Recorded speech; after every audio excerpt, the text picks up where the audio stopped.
Sanibonani bafowethu nodadewethu. Igama uNkanyiso isibongo kwaZulu. Umfana wale empendleke abambiza Umuntu uginqa njengephuzu umatshitshiqo manje enje lebhuda. Le video bafowethu ngidirecte nje kubantu abasebasha abasa fresh, especially umuntu wesilisa uyadinga ukuyizwa le video.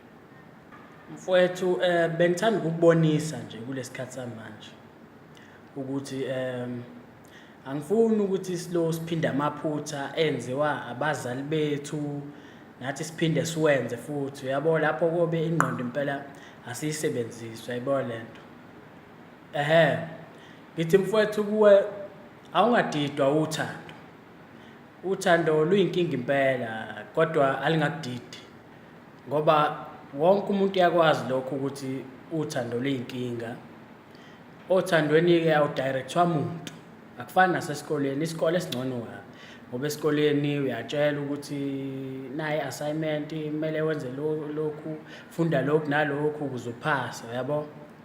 Othandweni cha njalo mfowethu, uzibonela wena usuphakathi uthi hayibo kumele ngenze u1 kumele ngenze u2, yabo. Akufani. So bengifuna ungizwe kahle-ke mfowethu, uma uwumuntu one vision okanye one direction or i-purpose empilweni, awungadidwa-ke uthando, ngoba uthando lungalahlekisela amaphupho akho, ugcine ungasafikanga nala ufuna ukuya khona.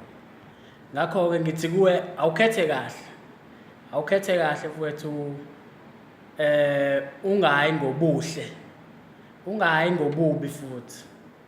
Ngifuna ungizwe kahle, ngithi awukhethe kahle, ungayi ngokuthi umuntu muhle ufuna ukubuka abantu uhamba ushutha izithombe, cha. Ungayi futhi ngokuthi umuntu mubi, angazi noma umuntu kamkhethe nomuntu ukuthi mubi. Kodwa mfethu awukhethe, awuzama ukubheka umuntu ongakuthatha akubeke la ufisa ukuthi uye khona. Kahle nje ngithi kuwe musa ungalingi wenza iphutha elenziwa abazali bethu. Ngikhuluma ngomuntu osafresh osamncane la. Mangabe usumdala mhlambe walenza lephutha ungangizwa kabi. Kodwa ngithi kuwe osamncane ungathathi, ungakhethi umuntu ozoba umthwalo kuwena.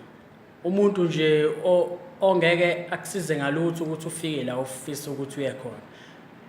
Yebo yithi noma umthanda umuntu kodwa awuhlale phansi ubheke ukuthi ngempela angakuthatha akubeke la ufuna ukuya khona. Phela uthando baba luyinkinga ngendlela eyisimanga, yebo. Luyinkinga kangangokuthi ungaqhubeka uthanda umuntu ngisho usubona ukuthi lo muntu lo akakwenzeli lutho noma uyakushaya. Nasi sibonele esihle, ubone labo sisi abashawa abamabokoboko bengaka, kodwa ngeke umbone yombopha. Ngobani? Uthando, uyamthanda umuntu. So ngithi kuwe mfethu usebenzise ingqondo, ubheke uma uyindoda-ke kumele ube ne-vision, ube ne-direction, ube ne-purpose empilweni.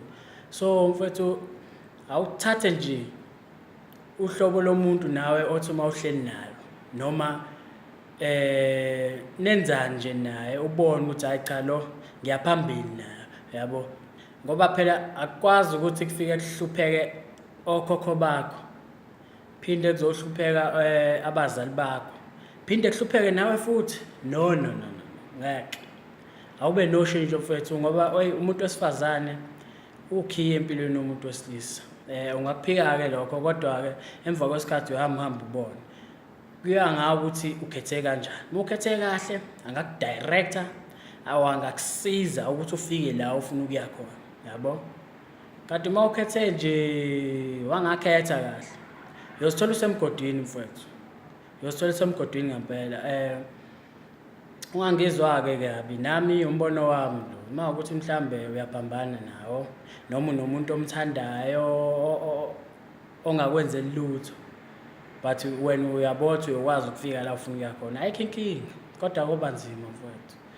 Ngithi nje kuwe bengifisa ukuthi uthando usebenzise ingqondo kakhulu othandweni, ungafaki inhliziyo kakhulu.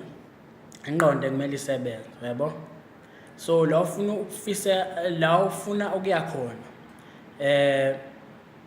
umuntu wesifazane ozobe eseduze kwakho yena onamandla ayo yonke leyo nto. Angazi noma uyangizwa mfethu. Kusho mina-ke ubhutsu uginqa njengephuzu umatshitshiqomane, umfana wale empendle, umfana oney'bongo. Uma wasempendleke uba ney'bongo. Uyinsiza ngempela. Ngibonge mfethu.